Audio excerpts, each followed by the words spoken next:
250 miles per hour was the last great barrier to fall. On an October afternoon in 1975, our own Don Garlits was the first to eclipse that mark.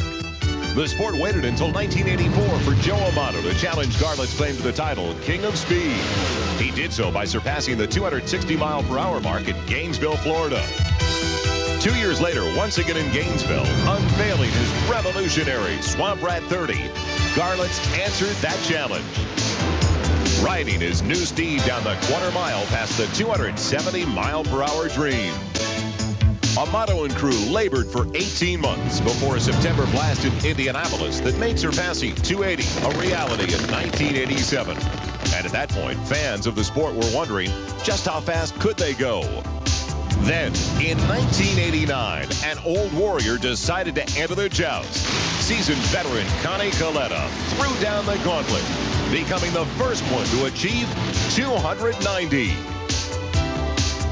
That historic triumph took place here in Pomona, California, where today NBC Sports World presents coverage of the 32nd annual Chief Auto Parts Winternationals and the quest for 300 miles per hour. Good afternoon, everybody. I'm Joel Myers. Welcome to the first race of the National Hot Rod Association's new season. It's the Chief Auto Parts Winternationals in Pomona. There is definitely a new need for speed in the top fuel division. What was once thought of as only a dream is now truly attainable, and that's the 300-mile-an-hour barrier. I'm in the pit area of Connie Coletta, who's already out of the competition this weekend, but he was the first driver to surpass 290 miles an hour. Earlier today, we spoke with some of the drivers in this weekend's competition about that new goal. 300's the magical number. Everybody'd like to do it. You can see the speeds have gone up. I mean, 290 is getting to be common. You know, the Snake ran 296 testing up in Bakersfield. I think it's going to happen, but not for 6, 8, 10 months. It may be the last milestone in drag racing. I mean, let's face it, 4-second zone is all gone, and to get to the threes, I'm certainly not going to be around when that happens. And 300 is the next thing that's popped up, and it's the closest thing that we're to. So when someone does that, that's the first. I mean, you can remember when Chris Karamazini's won 200. Everyone still remembers who did that first. Same thing with Eddie Hill in the 4 seconds. 300's the same thing. It's just going to take a good track like we got here at Pomona and some good air. And we're going to get it. Either us or Amato or Austin or one of the cars are going to click that 300. But things just have to be right, and they're just not right yet. There are other angles on this rapidly developing story, not the least of which is the mechanical side. And with more on that, let's check in with Steve Evans. Thank you, Joel. You know, I have a feeling there's some automotive buffs at home saying, hey, if they're that close to 300 miles an hour, why not just simply raise the gear ratio in that housing there? They'd get more speed at the same RPM. Well, you see, they would if they could, but they can't because NHRA says the tallest gear they can run is a 320, and everybody already has that. Well, what about a bigger tire, you say? That'd do it. Well, you see, they would if they could, but they can't. NHRA says 17 inches across, 114 inches around. That's as big a tire as you can run. But there's a brand new Goodyear that is debuted here at this event. A lot of crew chiefs feel that it grows more than the usual foot. Even 2 inches of growth would be about 4 miles an hour. Dale Armstrong is hoping that that's true because he's got those tires on his car. Now, you can have the greatest crew chief in the world and the greatest car and driver. If you don't have a good racing surface, you don't have good racing. Here is Big Daddy Don Garlits with the trackside story. Steve, that lighter portion on your screen is the concrete launch pad. And as you're aware, it's been very difficult to go quick here at Pomona. But since the Winston finals, some major changes have taken place. NHRA has extended that launch pad from 70 feet to a whopping 330 feet. The net result, the quickest top fuel and funny car field in the history of the sport. Was the $60,000 that NHRA spent on this project worth it? How about a new top fuel ET record, 4.89 seconds? And on top of that, a new track record of 4.88 seconds by Doug Herbert. And Steve, let's take a look at that improbable run by Doug Herbert. Herbert was in the far lane in round 1 competition earlier, up against Ed McCullough. McCullough smoked the tires. Herbert smoked the timers. The quickest run in NHRA history, 4.88 seconds. That's great. I can't even believe it. 488 that's awesome.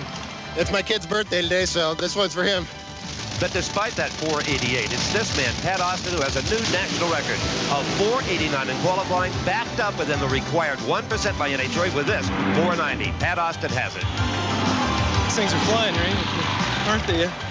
I don't know what to say. I just know the guys are doing a great job, and it's the consistency that's going to pay off, I hope, and I think that's what's going to win races. But the pursuit of performance is not always met with success. Now watch the wings on the front of the dragster on the left side of your screen. That's the car driven by Jimmy Nix, Don. When that wing broke, it removed 1,000 pounds of downforce off the front of the car. Jimmy Nix never knew what happened. The car crashed back to the strip, tearing the rear end out of it, breaking the fuel lines, and the engine obviously was blown up, and the oil with the nitromethane was coming out. It caught on fire, and all goes back into the cockpit. You saw the body shred completely. That meant that all of this fire was going in with Nix. You can see it's in the cockpit with him. He's traveling about 150 miles an hour, and he is helpless. He wants this car to hit something to stop, and it does. It hits the sand trap, it puts the fire out, and the car runs into the NHRA safety net. Just like throwing sand on your campfire, it extinguished the blaze. NHRA's safety support team was right on the scene, and they were frankly a little amazed by what they found. Jimmy Nix had been conscious through the entire incident. All of his safety equipment had done its job, but still they choppered him to the hospital. And preliminary reports, Jimmy Nix was second-degree burns to his hands only. Truly incredible, Steve, that he did not come out of that accident with more severe injuries. We're ready now for round 2 in the Top Fuel division, and backing into position, veteran who's coming off a sensational season. He's got the in-car camera working for us today. That's Kenny Bernstein. And you gotta love that shot. The camera mounted on that tall wing over the rear axle they use for maximum downforce. Now Jack Ostrander here in the near lane manages a bowling alley in Michigan. Longtime racer, had 2 horrific Jimmy Nix-style crashes last year, and here he is again to start the new season. That's one of the risks of that quest for 300 miles an hour, Steve.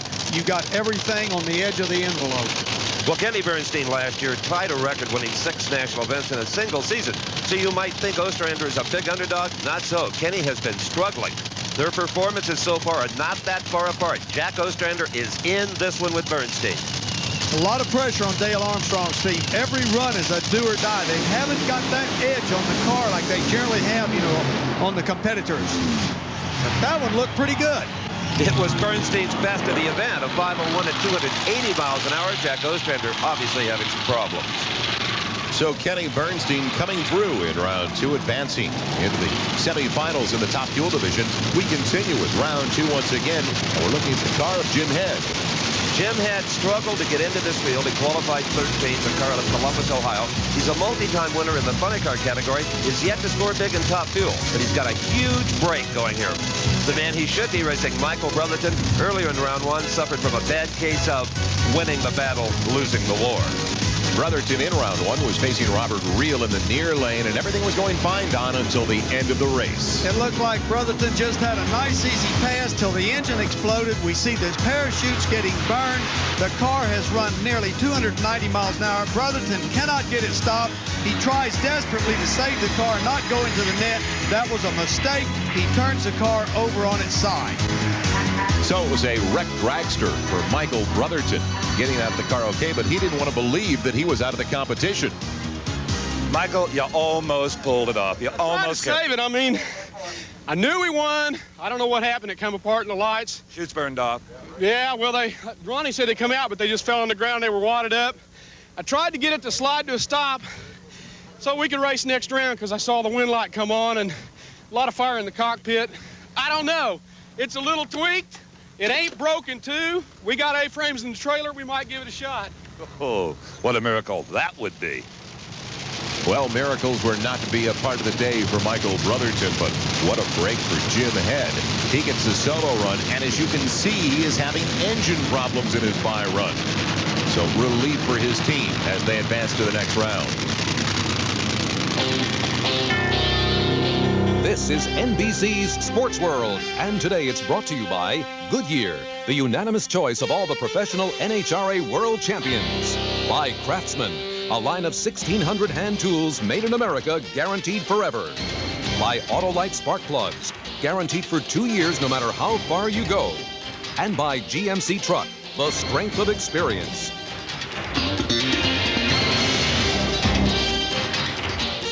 Empty seat in Pomona at the Chief Auto Parts 32nd Annual NHRA Winternationals. We're in the pit area right now. John Force, the defending season-long champion, a new engine going into his cars. We get ready for the funny cars. They'll be coming up right after the Top Fuels, but it's back to the Top Fuels now in our next matchup in round number 2. Bobby Baldwin going up against Pat Austin. And Baldwin's got his hands full in the near lane. Austin really came on at the end of last year, Steve. And Austin is running the same green and white car and same crew, including his brother Mike there, they had last year. One big difference, though, they no longer have the crew chief, Lee Beard. And that could be a factor. Right now, his dad Walt certainly do a fine job. The #1 qualifier and a new national record for Pat Austin. And let's recall that Austin only joined Top Fuel last year at the U.S. Nationals. He was runner-up there. He went on to win Topeka. He went on to win the Winston Finals in October at this very track. Bobby Baldwin, a local product, born and raised in Pomona, California. And earlier today in round number 1, what a driving job he did. It was Baldwin in the far lane, Connie Coletta in the near lane. But Baldwin, the blue car, is the one you're going to be interested in. That's right. As he got down to the end, he wins the race handily, but something happens to the chute, and there is no parachute on the car.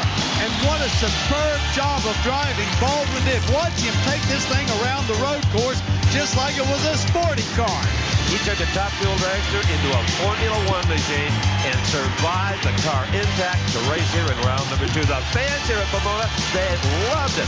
Baldwin was a member of the Knothole gang when he was a little kid that watched the race from the golf course down at the end of the track through binoculars. And here he is in round 2 of the big one at Pomona. Well, that little driving job that Baldwin just pulled off is what Michael Brotherson was trying to do. Absolutely, and Pat Austin hopes he doesn't have to be challenged that way. Everybody prays for the chutes as fast as these cars are running these days. Austin far lane, Bobby Baldwin near lane. Baldwin with motor problems, but he was never really in this one. Pat Austin, another 4-second run, 492 at 289 miles per hour. He's got consistency and performance. He'll be awfully hard to beat. And looking on is Connie Coletta, a spectator now after losing in round 1. But let's remember, he had the glory a few years ago when he hit 290, the first to do it, and right on this very racetrack. And right now on this very racetrack, the man that ran a 4.88, Doug Herbert, in round number 1, as he gets ready for his matchup with Joe Amato. A little bad news, though, for the Herbert team. That run was so hard on the car, they had to change engines. Of course, that's good news for Tim Richards with the Joe Amato car. But the bad news is he loses lane choice and has a 489 from the previous round. How about that for a record? Well, I guarantee you, no one's ever lost lane choice with a 489. But Amato didn't get started well at this event. This was his first qualifying run. Big problems, Don Garland. It certainly was. Watch the parts start falling off this engine, and I'm telling you, when that happens, big money is being spent. There goes the whole valve cover off the side of it. I'll tell you, they had to put a new one in. There wasn't anything they saved that time. And now Joe Amato faces Doug Herbert, a young man, a native of California, now living in North Carolina. Second-generation racer. His father, Chet, still a competitor on the Salt Lakes. Coming out of that 488, let's check in with Steve. Pat Austin's perfect afternoon, perfect event continues. A 492 right there. That's right in the thick of things, ain't it? There's some fast cars out here, and as long as we can be close, that's the name of the game, is just being there. Any more speed in this car? It ran 289. Sure there is. It's just the conditions are changing, so it's hotter out here, and we're just being a little careful. Great job. Thank you. So he feels positive, and will we see 300 today? We've already seen better than 290 as we get ready for the matchup between Joe Amato and Doug Herbert. As you can see, Joe Amato is in the near lane where Doug Herbert has put him. Doug Herbert, let's remember, the quickest elapsed time in the history of the sport at 488. Amato used to hold that honor. He's kind of like to have it back.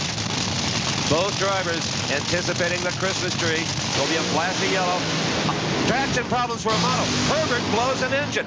Amato pedals the car back on the throttle, and Amato will win this wacky race. Tim Richards and Jerry Amato just, really? You sure we won that? Wacky is the word for it, Steve, especially when you consider that Joe Amato looked out of it when he smoked his tires.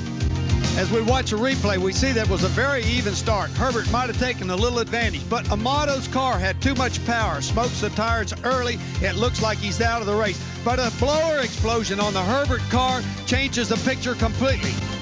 Let's watch Amato's car. Watch his right knee as he comes off of the accelerator pedal when the car loses traction. He sees Herbert's car explode. He steps back down on it. He realizes he still has the chance to win.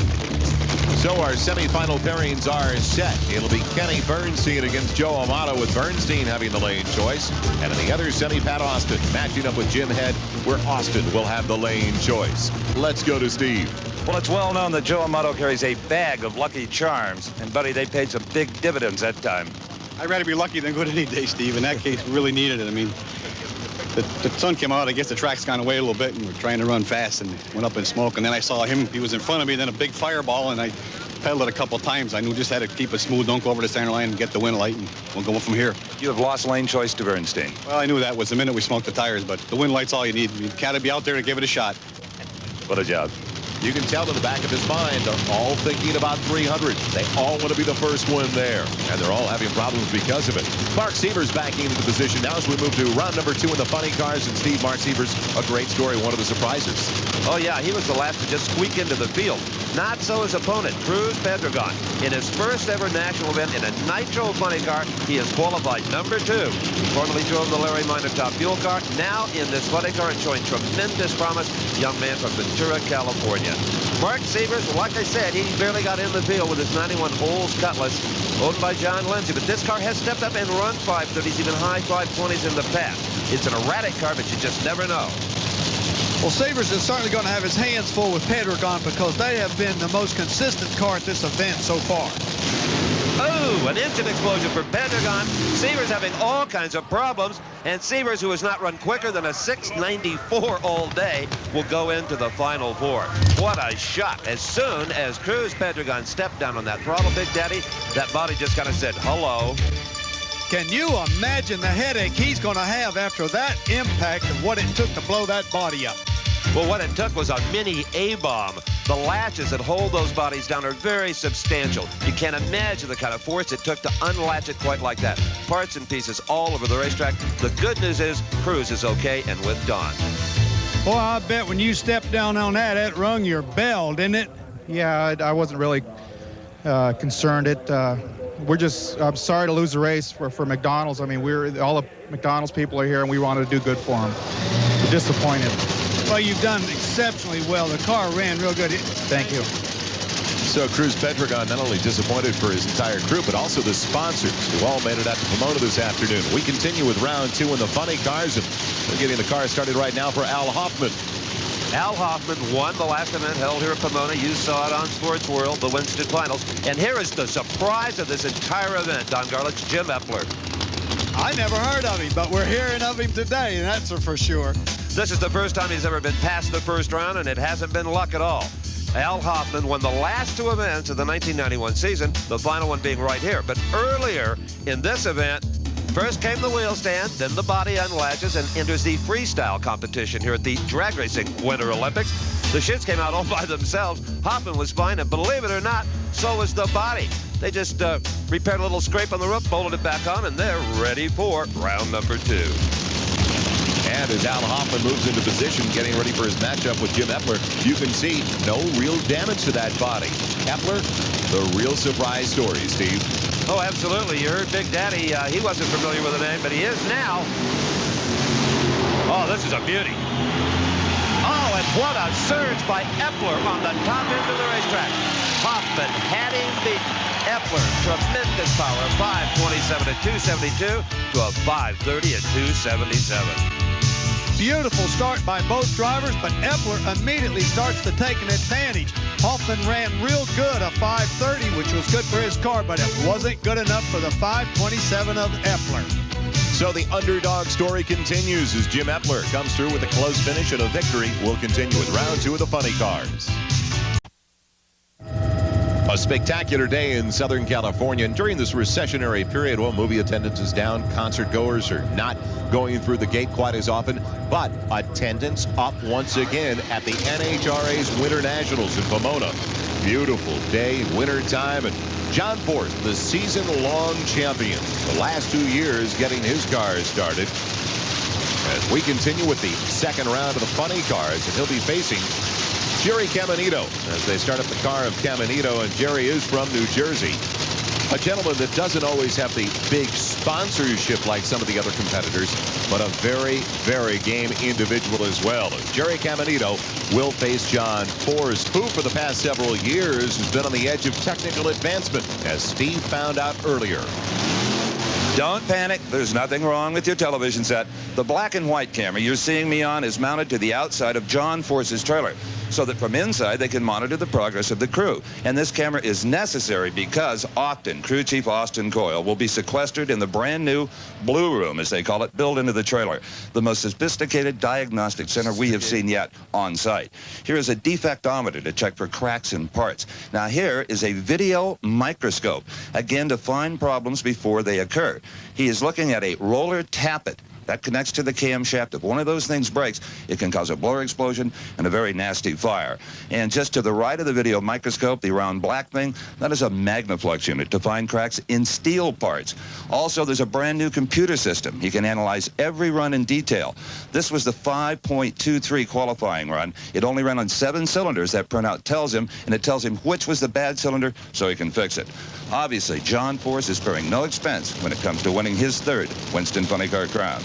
And we will be along with the technological leader.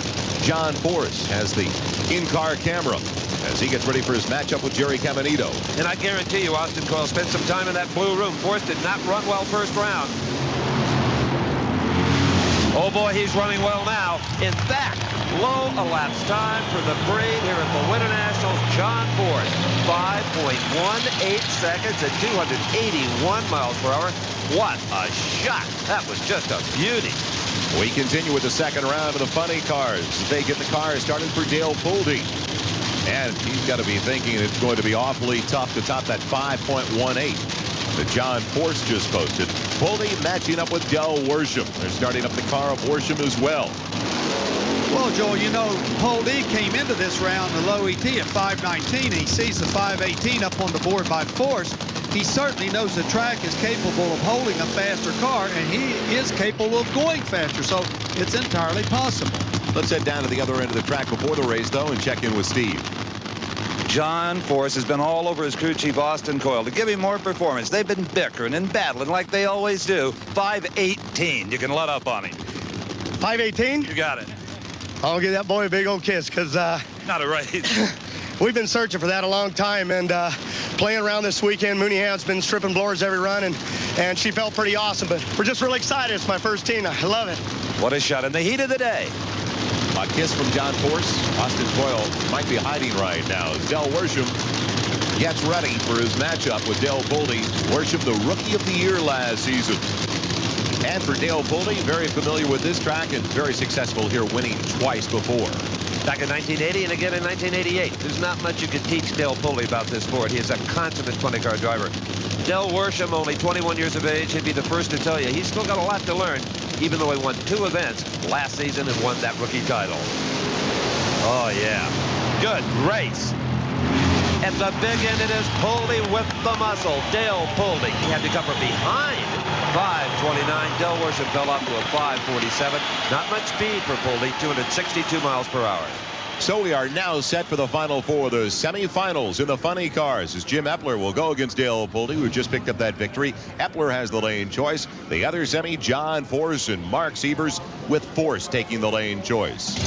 We continue with the Chief Auto Parts Winternationals from Pomona, California, and we move to the semifinals of the Pro Stock division. Jim Yates and Warren Johnson going at it. In a very popular category with the racing fans. These are more like street vehicles than any of the other pro categories. They have bodies that have to maintain that street appearance and street dimensions. They're carbureted on racing gasoline with 4- and 5-speed transmissions. You've really got to be a race car driver in one of these things. If you're laid off the starting line, you are history. If you miss a gear, you're going to lose. It takes tremendous precision. And guys like Warren Johnson are knocking on the door of 200 miles an hour. Warren has been runner-up here at Pomona 3 times, has never won it. Jim Yates, a rare semifinal appearance, but this was the quickest car in the nation in testing earlier on this year. He really brings some credentials into this event. As they stage, they push a little button that locks up the front brake so the car can't move. They bring the RPMs way up, release the button, and hit the throttle at the same time. Tremendous RPM. Oh, my.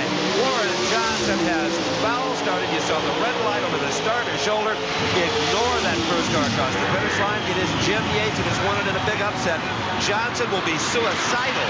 He has thrown away a 7:21 to a winning 7:24. Joe Amato's car moving to the staging lanes for the semifinals in the top fuel division. As Amato gets ready to go, we continue, though, with the Chief Auto Parts Winternationals in the Pro Stock division.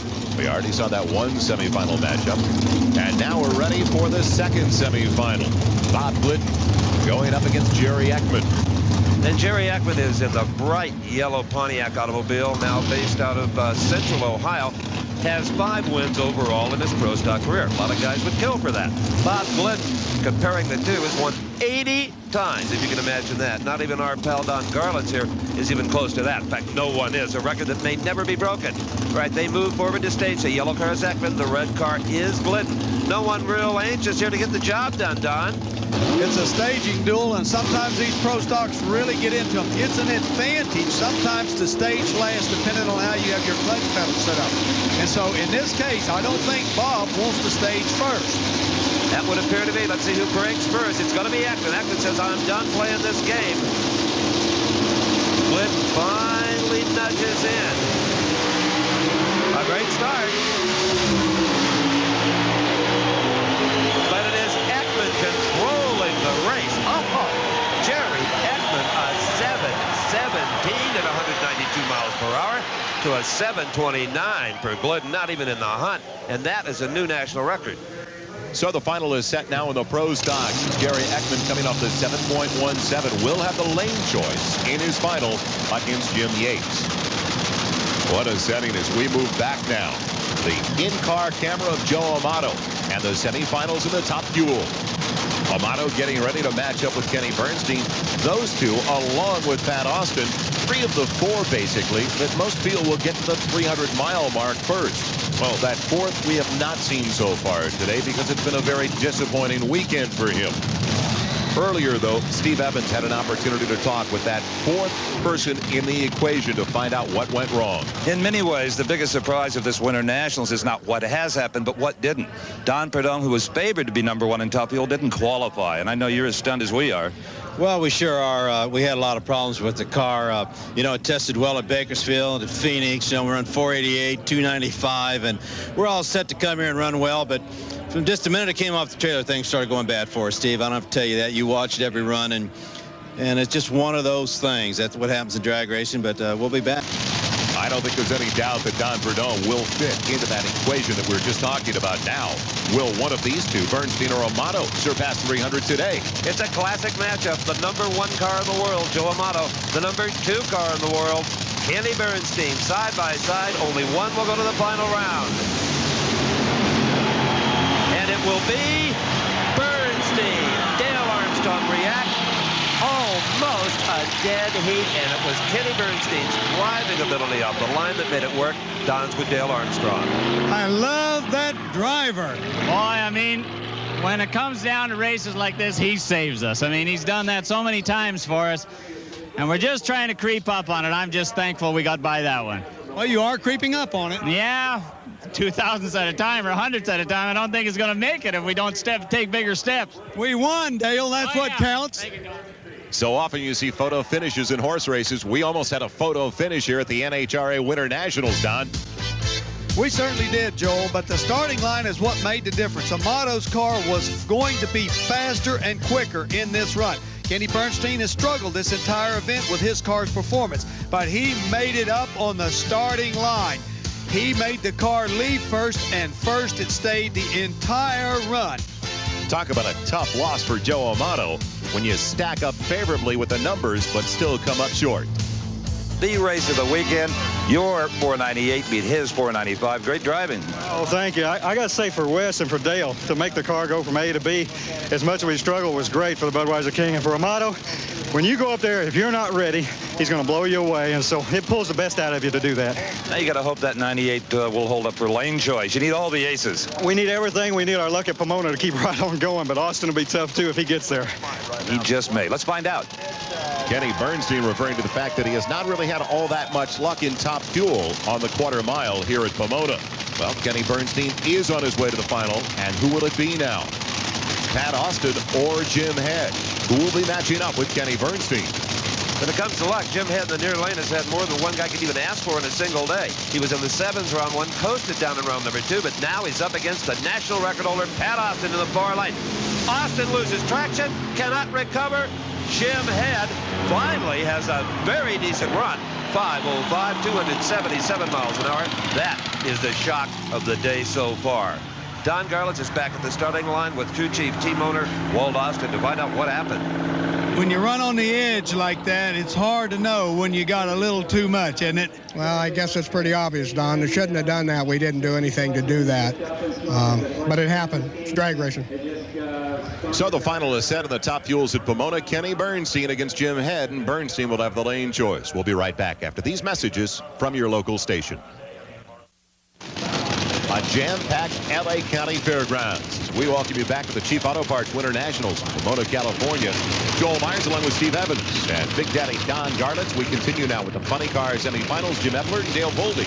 I think Dale Boldy, we're looking at the Paisano car, was the #1 qualifier, and you'd think it'd be a real favorite here. Well, that young man, Mike Klober, being added to the crew of Jim Epler, has made all the difference in that car's performance. This is now a first-rate professional team that plans to run the entire season. They have just cruised through qualifying and eliminations with these steady 520s, Don. You know, every round, the people must be thinking, well, this is the end of Jim Epler, and every round he goes one more time. And you know there's not a person in the stands that doesn't think that Quality's not going to win this round. He may. Then again, he may not. Epler slowed up a little bit, but still quick for this time of the day at 5:34, 270 miles an hour. Don Garlits is with Mike Klober on the starting line. It looks like you've put that thing in the finals, Mike. Well, it's to be honest with you, it's my first time as a crew chief on my own in the final round. I got to thank all my guys. They've done a super job. None of the guys on my team, with the exception of myself, are professional fuel racers. These guys are all alcohol funny car guys from the neighborhood that we put together here to get here. I'm so happy. We got rushed the last round, and we're just going to give them all we can in the final. Thank you. Go get them. A great story developing all afternoon long in Pomona, as Jim Epler has made his way to the finals. Now, who will be up against Epler as we look at the car of John Force? They get it started, of course. Force, the favorite, coming in this weekend to the Winternationals. He'll be matching up with a young man who's another big surprise this weekend, Mark Sievers. He knocked out Cruz Pedregon in the last confrontation in round number 2. Let's go down with the winner of the last race, though, is Steve. Jim Epler and team came to Pomona hoping for a good, solid performance. Instead, you've been, well, not dominating, but you've been right there every round. Well, that's consistency, I guess. I just thank the Black Diamond Mac friends for getting us here. It fell off a little bit. It fell off a lot at 5:34. Did it? Yeah. I don't know why. I think it was just a little down on power. We lost the brakes coming in here, but I think we'll get her for the final. Well, your crew chief, Mike Klober, he knows this racetrack always gets better for the final. Yeah, the air gets better, and track should get a little better, so we'll step her up. Jim, get excited, buddy. You're on the way to the finals, but bad news now as Mark Sievers pops the hatch open, and Don, it looks like the day is over for Mark Sievers in his matchup with John Force. Something went wrong with the car when they went to start it. They're not going to be in contention, and John Force will be taking a single. As we watch the body come up on John Force's car, that's routine, by the way. I have to tell you, Mark Sievers has one of the best attitudes of any race car driver I have ever met, win or lose. And going a few rounds here today at Pomona has just been a ball for him. In fact, Don Garlits has rounded him up. What happened? No oil pressure. We bought it getting back together, and we sheared the drive off, found it, fixed it, but didn't have enough time to start at the pits. Came up here figuring that we had it. We changed pumps, drives, everything. I sat there for as long as I figured I should with no oil pressure, no prime, no oil. Better luck next time. I thought he had a good attitude. John Force going for lane choice. Racing the clock. And he will have lane choice over Jim Epler of 5:28 at 271 miles per hour. Now that car fell off a full tenth of a second from its earlier 5:18. Let's see if Don Garlits can find out why. Well, it slowed just a little from that 518. Well, it hurt it a little bit on that 18, and we didn't want to take any chances on smoking the tires. Backed it up a hair. It dropped the cylinder. That's the end result, but we can make it come back around for the final. Very good. Austin Coyle, crew chief, feels confident about his car and John Force as they move to the final in the funny cars. Force against Epler. Epler, he's never even won a round, let alone make it to a final, and he's going up against Force, who has lane choice. Welcome back to the Chief Auto Parts Winternationals. The young lady we're looking at right now that's working on straightening out those shroud lines, the wife of Jim Epler, Susan Epler. Hard at work in the pit, Steve. Yeah, but Jim, he's still making sure it's done exactly right, wouldn't you? The pressure has really shifted to this young man, Mike Klober, the crew chief for the Epler organization. He was with Don Prudhomme for a number of years. Took about 2 years off. Now he's up against one of the best crew chiefs in the world, Austin Coyle, seen here firing up John Force's car.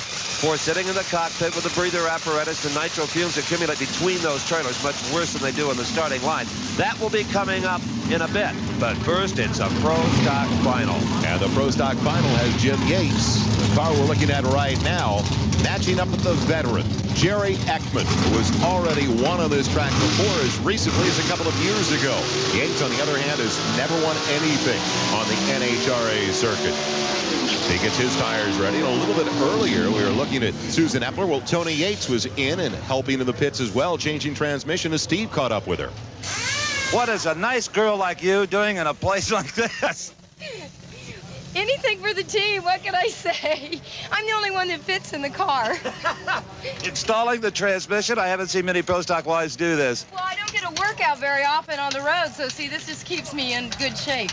I just thought I'd tell you your old man is hanging around doing absolutely nothing. Yeah, we like it like that.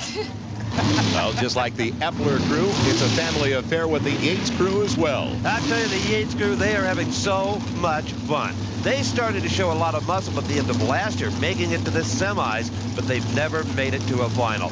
Now that they have, can they parlay it to a win, their first ever? We're about 7 seconds away from finding out. Jerry Ekman, the bright yellow Pontiac in the near lane, the blue and white Pontiac and old General Motors Pro Stock Final round. Let's watch them.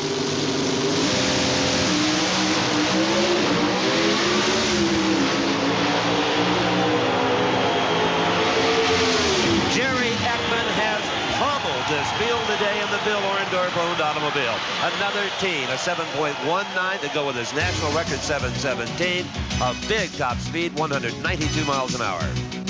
Well, Jim Yates took a starting line advantage, as we can see on the screen, but it didn't last long. Jerry Ekman's car has just been too powerful all day long. In the middle, it runs so strong. He capped a perfect day with a Winternationals crown. Jerry Ekman has won the Winternationals yet again. A great job, a 7:19, a huge speed of 192. Oh, great, Steve. I figured it would run in the teens again. I was afraid we didn't have quite enough clutch in it because it cooled down pretty quick. But, you know, Steve, I don't even know what to say. I said if I ever got back to the winner's circle here, I'd have a big speech. I'm lost for words. All I can thank is my sponsors, Pontiac and Pennzoil, and my teammates for the job they do to let me drive this fast car. I'm sure they thank you as well for a great job. Well, thanks a lot, Steve. We're thrilled to be here, believe me. What a way to start a season. We are now ready for the showdown of the top fuels. It'll be Kenny Bernstein and the surprise on the other side of the track, Jim Head. Kenny Bernstein only got this far through his slick driving ability. You saw that against Amato. Jim Head only got this far because of a lot of luck. And let's remember in the previous round, Head ran a 5:05. Starter Buster Couch, very animated. He wants these two cars up and racing. I think this is a good race, Don Garlitz. This is not going to be a runaway either side. No, it certainly isn't. The nitro blades licking at the wings in twilight. It is Kenny Bernstein of 496, Jim Head of 498. But Bernstein made it look even worse than it was. He had 700 of a starting line advantage off the starting line, and that's an immense hole shot. Well, Kenny Bernstein wasn't going to let this one get away. Look at those wheels in the air. Dale Armstrong had that car tuned to perfection, and Kenny Bernstein was wired into the starting line system. He welded Jim Head to the line and won the race. You guys got behind a little bit with this car, but you never panicked. Well, you know, that's a hats off to Dale and Wes Cerny and the crew again on the Budweiser Quaker State Top Fuel car. And, of course, I got to say thanks to Dynamax coming aboard and Mac Tools, but they kept at it all weekend. I mean, who would have bet on us last Thursday? I sure wouldn't have. You may be hard to catch this season. It's a long year. You got some great competitors out there, believe me. And Jim Head and them, they ran great. I'm proud of them, too, believe me. We all are. Kenny Bernstein, what a champion. So Kenny Bernstein, who won here in a funny car back in '87, does it now in '92 in a Top Fuel. And a well-deserved victory lap for his crew. An excited Kenny Bernstein as we welcome you back to the Chief Auto Parts Winternationals from Pomona, California, the first race of the National Hot Rod Association season. And we have one division to be completed. It's the finals in the funny car. We're looking at the favorite coming in this weekend, John Force, as his crew gets the car started. John told me that they won last year with consistency. This year they're going to try to rotate the earth with every round because consistency is boring, he says. There are plenty of drivers that would like to be as boring as John Force, and whenever you see John Force, you'll always find his beautiful girls, Ashley, Brittany, and Courtney, close by, ready for a victory lap if possible. And there is Mike Klober getting the car started for Jim Epler, one of the real surprise stories over the entire weekend. And like John Force, Jim Epler has quite a support staff himself. Often we have shown you John Force's beautiful family, his pretty little girls. Well, he doesn't have the corner on beautiful women in his life. Over here in the Jim Epler pits, I want you to meet Mandy and Megan Epler. They're 4-year-old twins. And are we having a good time today? Yeah. How about you, Megan? Yeah. Now, Daddy's got to race John Force in the final round. Can he beat that man? No. Megan, I see you riding in the station wagon. You watching Daddy? You're going to cheer for Daddy? Yeah.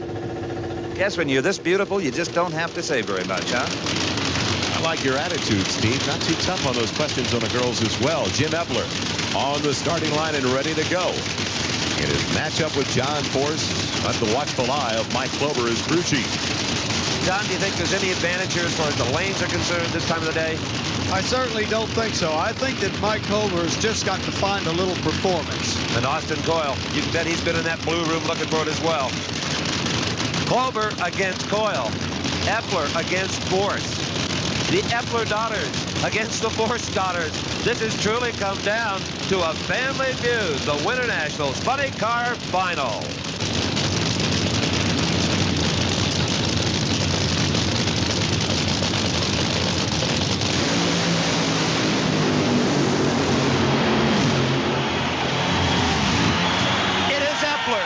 Mike Klober has wrenched Jim Epler to his first ever NHRA title, a 5:26 to a 5:32.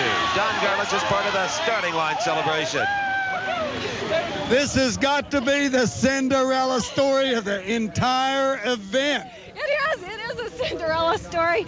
And you know, last year when we were running terrible, I wrote this tribute to Jim. I got it in the truck there. I'd love to read it, but I always felt he was a winner even when we weren't doing so well. So anyway, I don't know what to say. I'm so excited. Well, he's a winner today. He sure is. Congratulations. Oh, thank you. Thanks. Wow. Look at that replay. Look at it. Susan Epler and the Epler crew celebrating his first ever NHRA win as we have an opportunity to look at it once again.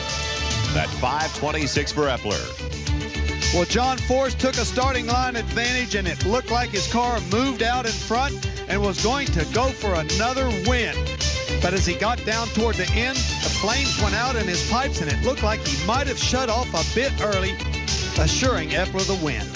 You still a little stunned here? Well, I am. I mean, I had no idea I could go this far in eliminations, and to win the thing couldn't be happier.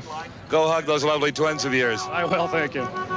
It's been a day of shockers, and the biggest surprise comes at the end of the day in the Funny Car Finals with Jim Epler upsetting John Force. Well, the next time we see you on NBC Sports World, it'll be at Englishtown in New Jersey as the quest for 300 continues. For Steve Evans and Big Daddy Don Garlits, I'm Joel Myers. Thank you for joining us. This has been NBC's Sports World, and today it was brought to you by Castrol, engineered for today's smaller cars, by Mopar